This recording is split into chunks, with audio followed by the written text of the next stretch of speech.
하나님께서 생명 살리는 망대라는 말씀에 응답을 주셨는데, 당연히 하나님을 만나지 못한 그 영혼은 영적으로 처음부터 완전히 사망 상태이기 때문입니다. 그리고 우리가 실제로 가는 모든 현장들, 특별히 이제 벨리즈라는 현장을 두고 기도할 때에 그 현장의 영적 상태가 어떤고 하니까, 하나님께서 주신 생명이 넘치는 그런 현장이 아닌 하나님을 떠난 영적으로 완전히 멸망을 만난 그 현장이 벨리즈 현장이고, 또 사실 우리가 살아가는 모든 현장들이 그런 상태 속에 있는 것이죠. 그래서 하나님께서 우리를 망대로 부르시고 또 망대로 세우시고 망대로 모여서 함께 기도하게 하신 이유가 뭐냐라고 했을 때, 결국은 우리가 기도하는 그 지역에 생명을 살리라는 겁니다. 왜냐하면 그 현장의 영적인 생명은 분명히 죽어 있고, 하나님께서는 그 지역의 생명이 살아나기를 원하시기 때문이고, 그 일을 두고 누구를 부르셨냐? 우리를 부르셨기 때문입니다. 그래서 하나님께서 벨리즈 망대를 세우시고 또 각 국가별로 하나님께서 이렇게 망대의 응답을 허락하셨는데, 그 망대는 하나님께서 세우신 망대요, 또 그 현장에 생명을 살리는 망대인 줄로 믿습니다. 그래서 오늘 우리에게 주신 말씀처럼,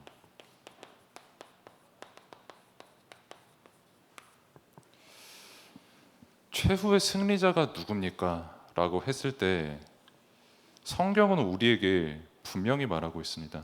세상에 뛰어난 왕들도 많을 것이고 지도자들도 많을 것이고 또 많은 위대한 사람들과 또 여러 가지 존재들도 있겠지만, 심지어 사단도 있겠지만, 결국 모든 것을 발 아래에 두고 통치하실 분은 그리스도시다.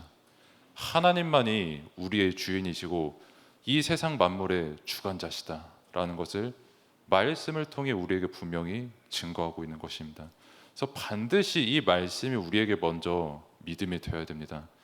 국가의 지도자가 누구입니까? 또 그 국가는 또 어떤 나라입니까? 어떤 사람들이 살고 있습니까?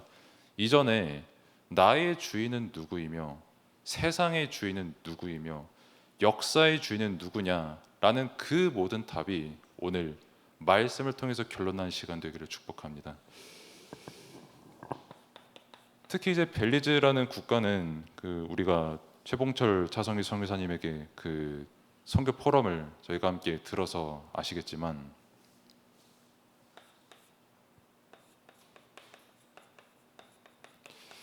범죄가 많은 국가입니다. 그리고 범죄가 많다는 말은 실제 살인율이 굉장히 높은 나라라는 것을 뜻합니다.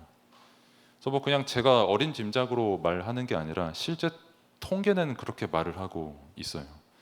우리가 237 국가 이렇게 하지만 벨리즈는 살인율이 전 세계적으로도 꽤 상위권에 속하는 그런 나라입니다. 어떤 통계에서는 20위 안으로 드는 국가가 벨리즈다 이렇게 말하기도 하고, 특히 이제 평균 위로 가면은 살인율이 기하급수적으로 증가하는 또 그 특징이 있거든요.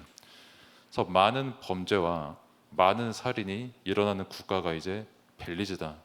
세계는 그렇게 보고 있고, 또 우리도 망대를 세우고 기도를 할 때에 그런 현장을 우리가 먼저 볼 수 있어야겠죠. 저도 옛날에 필리핀에 몇 년 살았지만은 그냥 중남미 어느 지역에 범죄가 일어나니까 위험하겠구나라고 할 수도 있지만은, 그냥 조금이라도 만나본 사람은 조금 입장이 다릅니다. 제가 이제 10대 학생 때 그 필리핀에 살았을 때, 제가 집에 있었을 때 도둑이 2번 들었었거든요.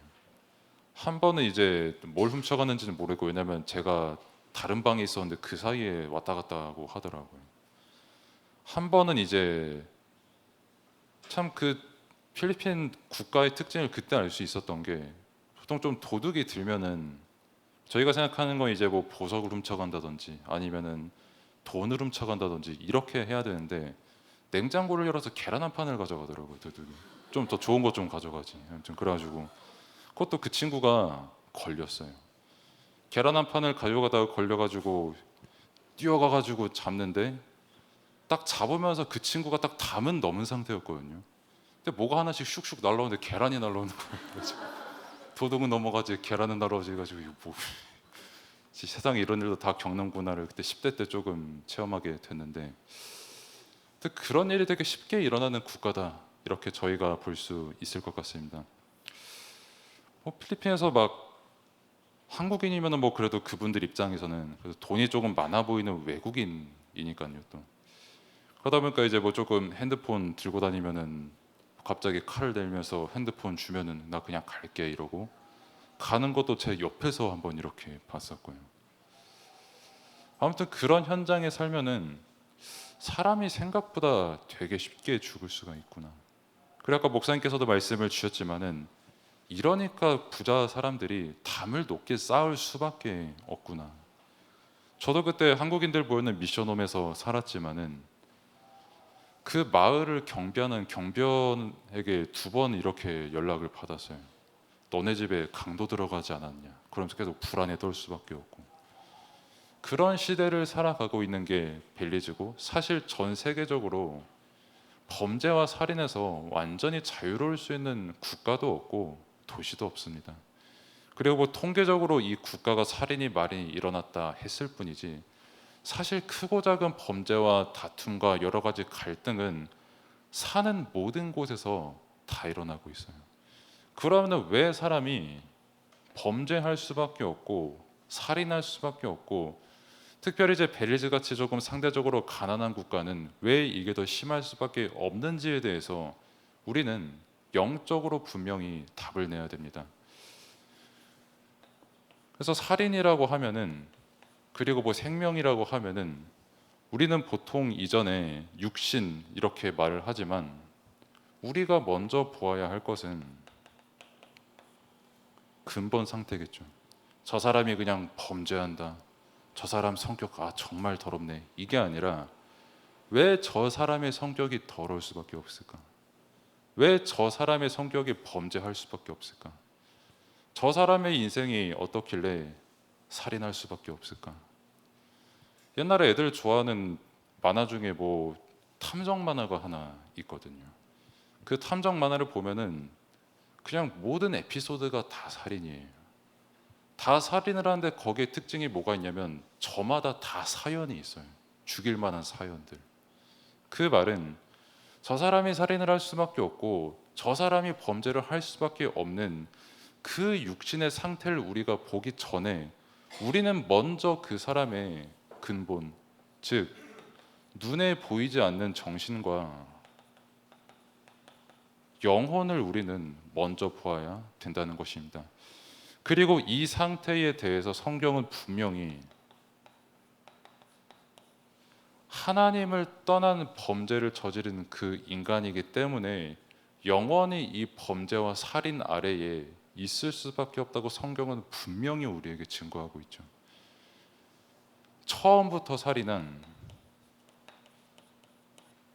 사탄이 실질적으로 하나님을 떠난 자들의 주인이 되어 있고 그들을 종으로 삼고 있고요.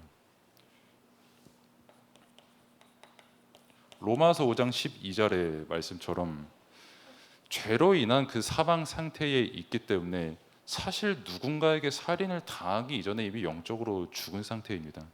그러면 왜 그런 사망 상태에 근본적으로 있습니까? 라고 한다면 그게 바로 하나님을 떠난 죄의 결과다라고 말씀은 우리에게 분명히 말하고 있는 것입니다. 그래서 누군가를 죽였다, 누군가를 죽이는 상태다 이전에 우리가 먼저 봐야 될 것은 하나님을 떠난 저 사람이기 때문에 저렇게 될 수밖에 없구나. 그리고 내가 누군가를 혹여나 해를 끼치게 하고 죽이고 싶다면 나 또한 마찬가지로 하나님이 없으면 이렇게 될 수밖에 없는 절대 불가능의 존재구나 라는 것을 우리는 오늘도 말씀을 통해서 답을 얻어야 됩니다. 그 말씀을 통해서 우리에게 답을 주시고, 그래서 누군가가 이제 뭐 살인을 한다, 범죄를 한다 이전에 우리가 먼저 보아야 될 건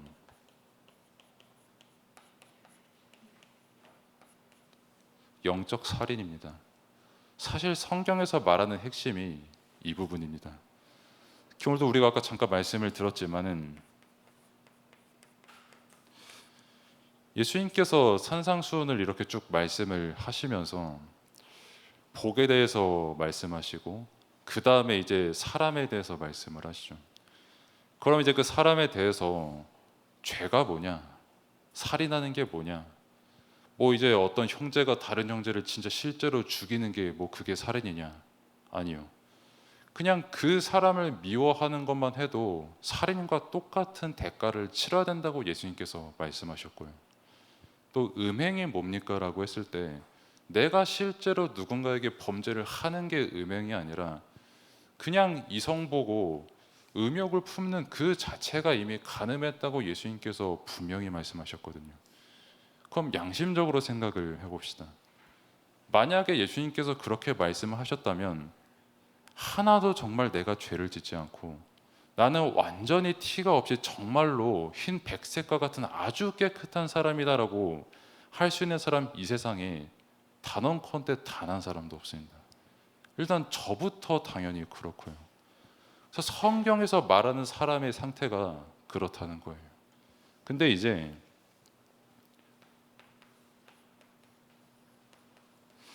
이 예수님의 말씀을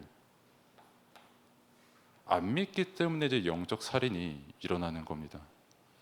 저 절대 불가능 속에 있는 영혼, 저 절대 불가능의 시간표 속에 있는 저 사람, 누가 능히 저를 구원할 것이냐라고 했을 때 우리의 믿음은 나라는 절대 불가능의 인생을 구원하신 예수 그리스도, 그리고 분명히 저 영혼을 사랑하시고 구원하시는 예수 그리스도, 이게 반드시 우리의 믿음이 돼야 되거든요. 근데 그 믿음이 안 되니까 수없이 마태복음 5장의 내용으로 계속 영적으로 살인하는 겁니다. 그러면은 조금 더 구체적으로 어떻게 살인합니까? 라고 했을 때 말로 살인을 하고 있는 것이죠. 그래서 이제 로마서 7장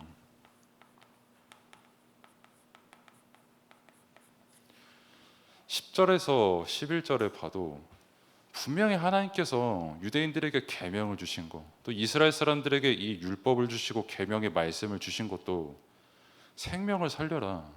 진짜 이 율법을 통해서 죄가 뭔지 알고 그 죄 속에서 어떻게 구원을 받는지 말씀을 통해서 깨닫고, 율법을 통해서 죄를 알았으니 복음의 은혜를 알고 그 복음을 가지고 너가 살고 다른 사람 살려라. 영적 살인 상태 있는 사람을 살리라고 주신 그 복음인데 이 복음을 모르고 말씀을 모르니까요, 그 말씀을 믿지를 않으니까요, 그 계명으로 왜 그렇게 다른 사람을 죽이냐고 바울, 유대인 중에 바울이 이제 그렇게 고백을 한 겁니다. 히브리인 중에 히브리인입니다. 단 한 번도 외국인의 피가 섞이지 않은 아주 정통한 유대인이 바울이었거든요. 근데 그 사람이 한 말이 솔직히 나도 율법 다 못 지킨다. 그리고 니네가 그 율법 다 잘 지켰다고 쳐도 그걸로 그런 사람 살려야지 죽이고 있냐라고 바울이 고백을 한 거거든요. 말이라고 하는 거는 굉장히 하기 쉬운 하나의 수단입니다. 뭐 우리가 성삼위 하나님께서 함께 하시는 응답을 누리고 또 기도로서 또 누리고 있는데 바른 말하는 거 참 쉬워요. 그러니까 성삼위 하나님께서 함께 하시는 뭐 내게 주신 은혜와 뭐 또 응답들과 여러 가지 이야기가 저도 있고 여러분들도 다 하나씩 있으실 거 아닙니까?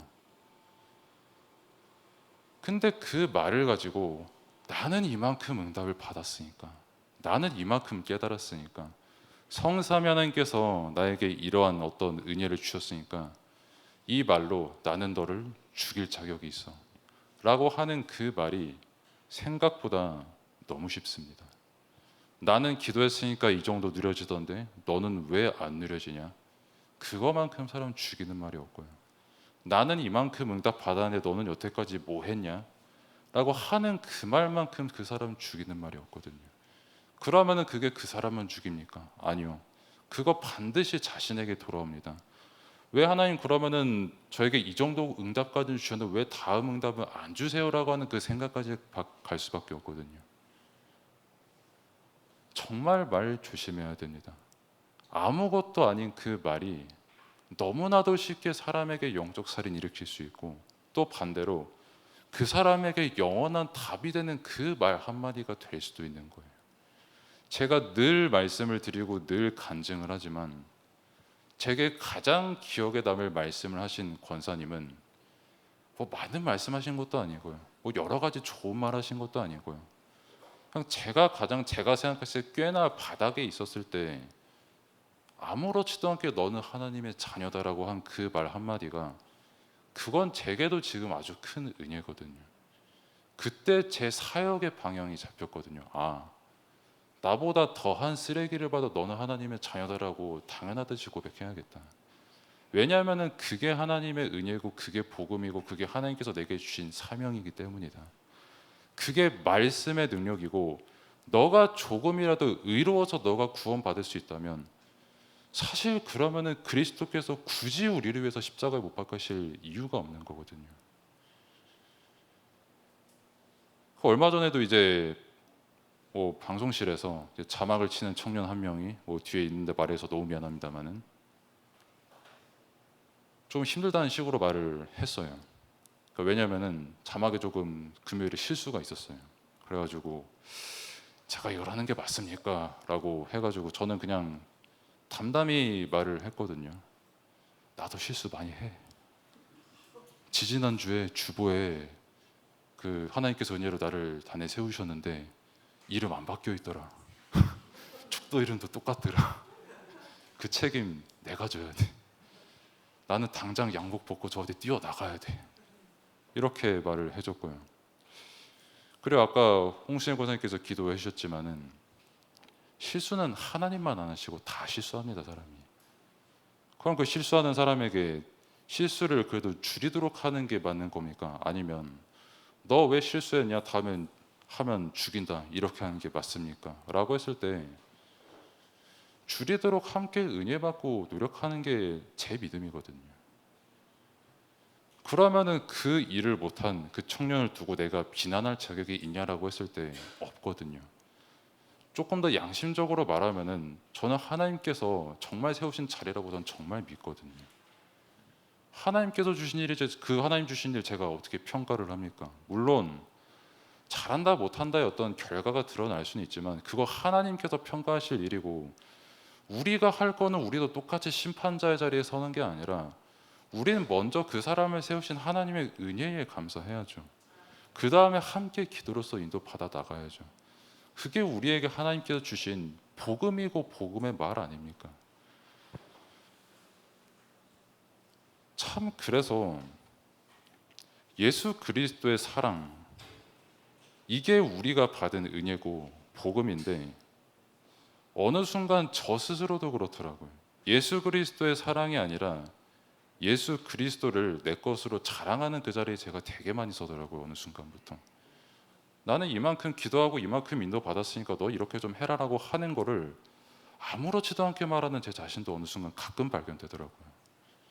그때 또다시 하나님께서 이 부분을 생각나게 하십니다. 은혜로. 너 진짜 완벽한 사람이냐? 너 진짜 네가 하는 그 말 한마디 한마디가 천금보다 많은 가치가 있는 말들이냐? 제 말은 아무 가치도 없습니다, 솔직히. 저보다 훌륭하신 분들, 당장의 여러분들부터 많은 사람들이 저보다 훨씬 인격적으로 훌륭한데요. 하나님께서 그렇기 때문에 무조건 저를 이 자리에 세우신 거는 제발 너 좀 자랑하지 말고 너는 그냥 죽고 그리스도만 자랑해라. 그리스도께서 주인 되신 거 아니냐? 영원토록 영적으로 사망 상태에 있을 수밖에 없는데 그거 자랑하고 그거 감사하라고 하나님께서 너를 세우신 거 아니냐라고 계속 제게 말씀을 주시더라고요. 그래서 저는 오늘도 자랑할 건 없습니다.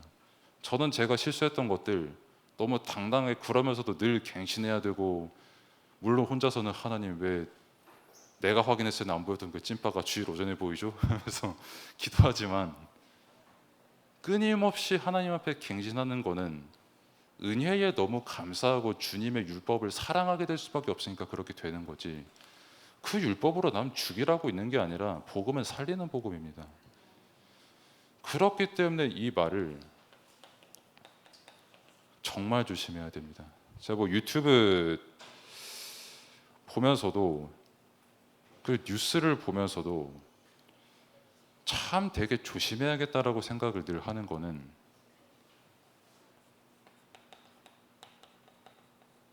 정보가 상당히 과잉 시대거든요. 그러니까 조금 되게 민감한 말씀일 수 있습니다만은 뭐 하도 시끄러운 게 뭐 이제 어떤 여사님의 명품이니까요. 그 명품 준 사람들을 제가 한번 연구를 해봤거든요.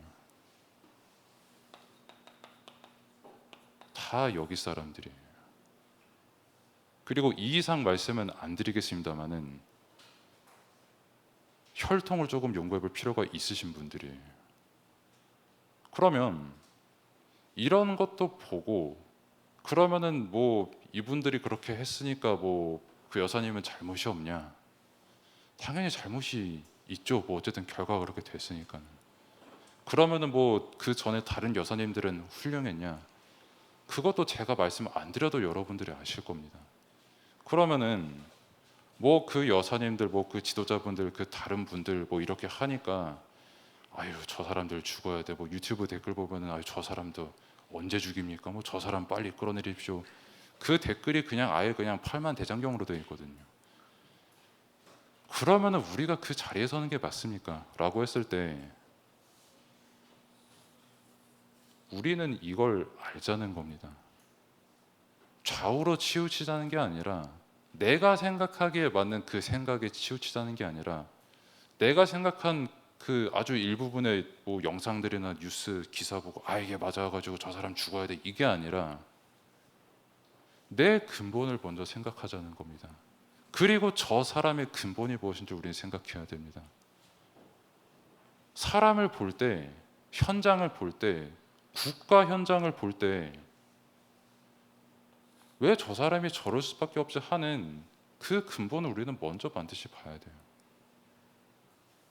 저도 편하게 뭐 그냥 뭐 은혜 받읍시다 하나님은 사랑이십니다라고 하면은 제가 얼마나 편하겠습니까? 근데 왜 하나님께서 끊임없이 마태복음 5장부터 유대인들의 율법과 생각과 각인뿌리 체질이 끊임없이 말씀을 하시냐라고 했을 때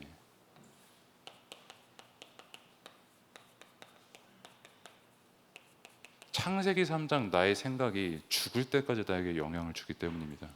그리고 이거는 흑암과 사탄이 죽을 때까지 우리에게 틈탑니다. 그래서 항상 내가 이 부분에 속지 않고 나의 말이 살리는 말이 되려면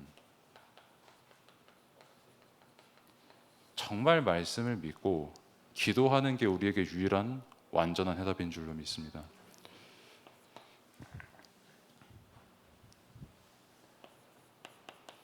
그러면은 그 사망 상태 속에 있는 근본은 뭡니까? 생명 살리는 망대라고 하면은 왜 저 사람들이 죽어 있는 상태에 있는지를 알아야 되겠죠. 그 사망 상태는 영적 사망 상태에 있는 그 근본이기 때문입니다. 뭐 저 사람은 죄인입니다. 나는 의인입니다. 하기 전에 하나님께서 분명히 말씀하셨습니다. 모든 사람은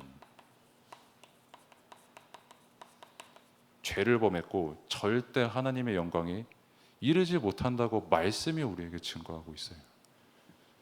그래서 우리가 보면서 저 사람은 죽었네 살았네 이게 아니라 말씀에서 증거하는 겁니다. 하나님 만나지 못한 사람 모두 죽은 사람이다. 저 사람은 좋고 저 사람은 아니고 이게 아니라 말씀으로 봤을 때 하나님을 떠난 사람 모두 영적으로 죽은 사람이다. 이걸 반드시 먼저 우리가 알아야 되고, 그래서 에베소서 2장 3절에서도 말씀하신 것처럼 그 영혼의 본질이 뭐냐라고 했을 때 이미 진노의 자녀인 상태 속에 있기 때문에 그 근본은 사망 상태 속에 있는 거예요. 그리고 그 상태는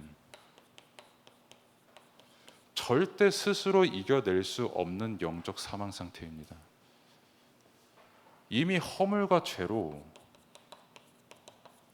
죽은 상태예요. 살아있는 상태가 아닙니다. 그러면서 이 죄는 그냥 끝나는 게 아니라 너무나도 잘 아시는 것처럼 우리가 죽어서 끝나면 참 너무나도 좋을 텐데 이 작품은 계속해서 대물림돼서 아벨을 죽인 가인의 현장과 작품들을 보면 우리가 너무 쉽게 알 수 있잖아요. 아까 필리핀 말씀드렸지만은 필리핀에서 뭐 담을 크게 쌓았었죠. 그 역사는 여기서 시작된 겁니다. 창세기 4장. 사람들이 나를 죽일까 봐 두려워서 애녹성을 쌓기 시작한 게 가인의 시작이었어요. 그리고 분명히 하나님께서 가인에게 말씀하셨거든요. 지금이라도 나한테 돌아와라. 지금이라도 예배 자리로 돌아와라. 지금이라도 피제사를 바치고 정말 하나님의 자리로 돌아와서 사람들이 너를 해치지 못하게 할 것이다라고 분명히 하나님은 말씀하셨지만은 끝까지 가인은 애녹성을 쌓았습니다. 그러면은 그 애녹성 안에서 만들어진 작품들이 이제 무기, 노래인데 이제 하나님을 찬양하는 노래가 아닌 내가 누군가를 죽여서 이겼다라고 하는 그것을 칭송하는 노래. 그리고 숱한 많은 문화들이 여기서 생기고 이 문화는 지금 2025년까지 똑같이 이어지고 있습니다. 그만큼 이 대물림은 영적으로 절대 끊어지지 않는 근본 중의 근본이에요. 그래서 우리가 뭐 벨리즈를 볼 때나 우리나라를 볼 때나 어느 나라를 볼 때라도 어디가 뭐 우월하다, 뭐 저기가 뭐 저렇다, 나는 이 편이다 이런 게 아니라 오늘 학원복음화 말씀처럼 바울이 그랬지 않습니까? 바울 최고의 유대인이었고 그러면서 로마 시민권 가졌고 외국어도 할 수 있었고 뭐 지금 우리말로 할 것 같으면 종교 지도자, 국회의원 가질 거 다 가진 사람이었는데 바울의 시작점은 거기에 있지 않았어요. 바울의 시작점은 나는 영적으로 완전히 죽은 사람이구나.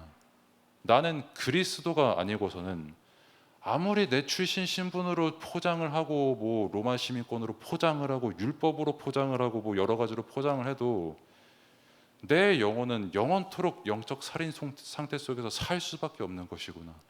실제로 예수 믿는 사람 그냥 놔두면 되는데 왜 이를 악물면서 그렇게 죽이러 다녔습니까?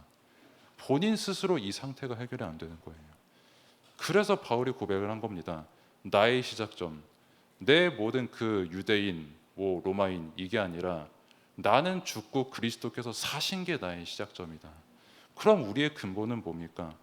내가 죽고 그리스도께서 나의 주인 되시고 그리스도께서 함께 하시는 그게 우리의 근본 중의 근본인 줄로 믿습니다. 근본을 살리는 방법 다른 방법이 없습니다. 오직 예수 그리스도 복음 말고 다른 방법으로는 그 근본을 살릴 수 있는 방법이 없어요. 그 복음을 우리에게 근본의 답으로 주시고 실제 그 증거로 사망을 이기신 분이 바로 그리스도십니다. 그래서 모든 것을 섭리하시는 하나님께서 처음부터 승리를 작정하시고 부활하실 것이라는 약속을 분명히 주셨죠. 그래서 뭐 칼빈이라고 하는 교과서에서도 나올 정도로 아주 유명한 신학자분께서도 말씀을 하신 게 이 세상에 우연은 단 하나도 없다라고 고백을 했고 저는 정말 맞다고 생각을 하거든요. 제가 여기에 선 거, 여러분들이 앉아 계신 거, 함께 말씀을 받고 함께 예수 그리스도라는 그 말씀에 아멘하는 것, 단 하나도 우연이 없는 줄로 믿습니다. 모든 것이 하나님의 은혜요 계획인 줄로 믿습니다. 모든 것을 섭리하시는 하나님께서 분명히 성취될, 그리고 사실 이미 성취된 말씀을 우리에게 주신 게 누가복음 24장 7절의 말씀이죠. 내가 분명히 십자가에 못 박힐 것이다. 그리고 분명히 3일 만에 살아날 것이다. 그리고 부활할 것이고 그 부활하신 그 그리스도께서 사망을 완전히 이기신 그 증거가 될 것이다라고 말씀을 통해서 우리에게 분명히 약속하셨습니다. 그래서 사도 바울도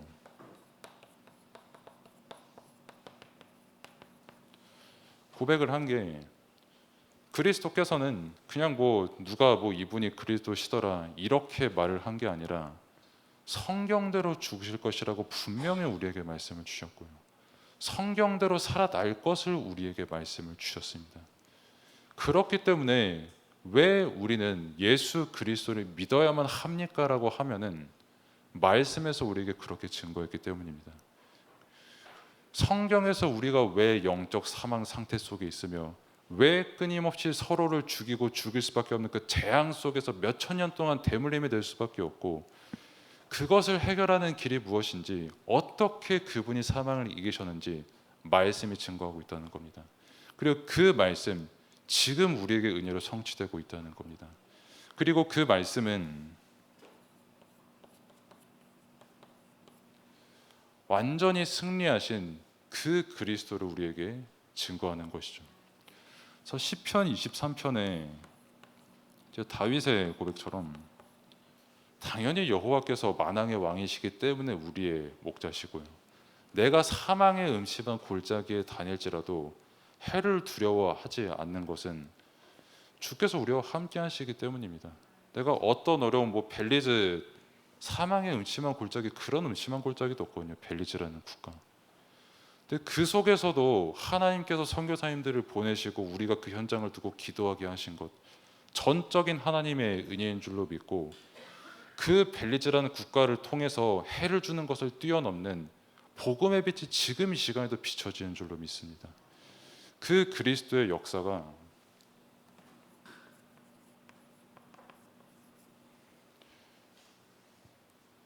그 사망 속에 있는 영혼들을 건지시는 역사와 은혜로 또한 함께 하시는 줄로 믿습니다.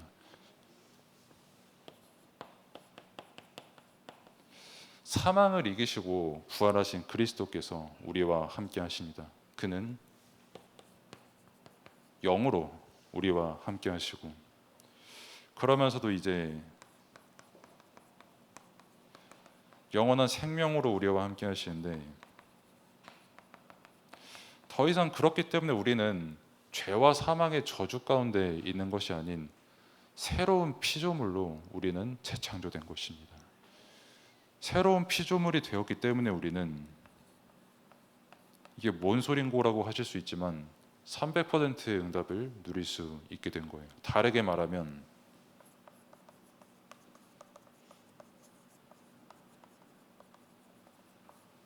성령의 열매를 맺을 수밖에 없는 자리에 있게 된 겁니다.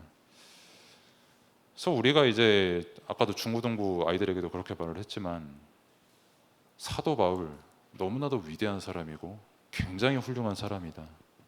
근데 성경을 보면서, 또 많은 사람들을 보면서 바울을 보는 게 아니라 바울에게 역사하신 하나님의 역사를 우리가 볼 줄 알아야 된다라고 이렇게 말씀을 전달했거든요. 그것처럼 바울은 저희보다 위대하지 않습니다. 못나지도 않았고요. 똑같은 하나님의 자녀요, 하나님께서 사랑하시는 백성일 뿐입니다. 그렇기 때문에 하나님께서 여러분들에게만 주신 성령의 열매가 반드시 있고요, 여러분들에게만 주신 300%의 응답이 반드시 있습니다. 그러면은 그 응답이 언제 시작되냐? 하나님께서 우리를 부르신 순간이면 이 응답은 시작되고 완성된 것입니다. 그러면은 우리가 언제 이 응답을 볼 수 있습니까? 그거는 하나님만 아시는데, 우리가 정말 이 언약의 흐름 속에 있느냐, 그리고 실제 이 생명의 말씀을 믿고 있느냐, 그것이 정말 현장의 성령의 열매를 맺는 기준의 전부인 줄로 믿습니다.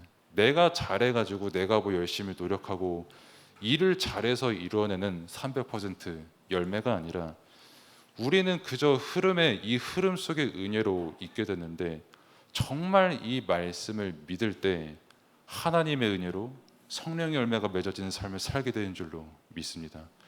그래서 결론은,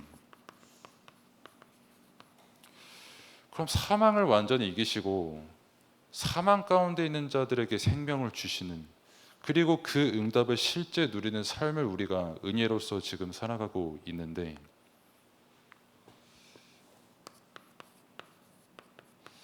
그래서 오늘도 우리가 누리는 삶은 구원을 누리는 삶입니다. 우리가 율법을 잘 지켜서 법을 완성시키는 게 아닌, 생명의 성령의 법 되신 그리스도께서 우리와 함께 하시기 때문에 죄와 사망의 법에서 완전히 해방된 것인 줄로 믿습니다. 당연히 우리가 하나님의 율법을 지켜야지요. 근데 정확히는 내가 진짜 나를 아무 대가 없이 십자가의 은혜로 나를 구원하신 은혜를 안다면 율법을 사랑할 수밖에 없는 게 가장 정상적인 믿음의 형태입니다. 물론 내가 율법을 지킬 수 없다는 사실이 항상 느껴질 것이고, 저도 마찬가지죠. 나도 제발 좀 이렇게 더 믿음을 잘 지켰으면 좋을 텐데, 이렇게 생활을 더 잘하면 좋을 텐데, 끊임없이 하나님 앞에 기도하고 도전할 수밖에 없지만, 그 모든 삶의 과정을 통해서 우리가 결과적으로 고백하게 되는 것은 그게 모든 게 하나님의 은혜였구나라는 것을 고백하게 되는 겁니다. 그래서 벨리즈뿐만이 아니라 여러분들이 하나님께서 망대를 세우셨는데, 어느 현장을 가도 그 누구를 만나도 여러분들의 망대는 오직 그리스도의 은혜만 자랑하고 사망 권세에서 완전히 승리하신 그리스도만 자랑하는 그런 망대가 되시기를 축복합니다. 기도하겠습니다. 하나님 감사합니다. 완전한 승리 되신 그리스도께서 지금 이 시간 우리와 함께 하시는 은혜에 감사를 드립니다. 죽어가는 저 현장에, 이미 영적으로 완전히 죽은 저 현장에 우리에게 복음을 증거하라고 우리를 망대로 세우셨으니, 오늘도 생명 되신 그리스도를 오직의 믿음으로 붙잡고 그 현장을 위해서 그리스도의 빛을 비추어지는 그 일을 위해서 기도하는 망대 응답 최고로 누리는 날 될 수 있도록 하나님께서 인도하여 주옵소서. 예수 그리스도의 이름으로 기도합니다. 이제는 우리를 구원하신 우리 구주 예수 그리스도의 은혜와 하나님의 무한하신 사랑하심과 성령님의 내주연도 역사 충만하심이 함께 예배드린 모든 성도님들, 또 현장 위에 이제로부터 영원까지 항상 함께 계실지어다. 아멘.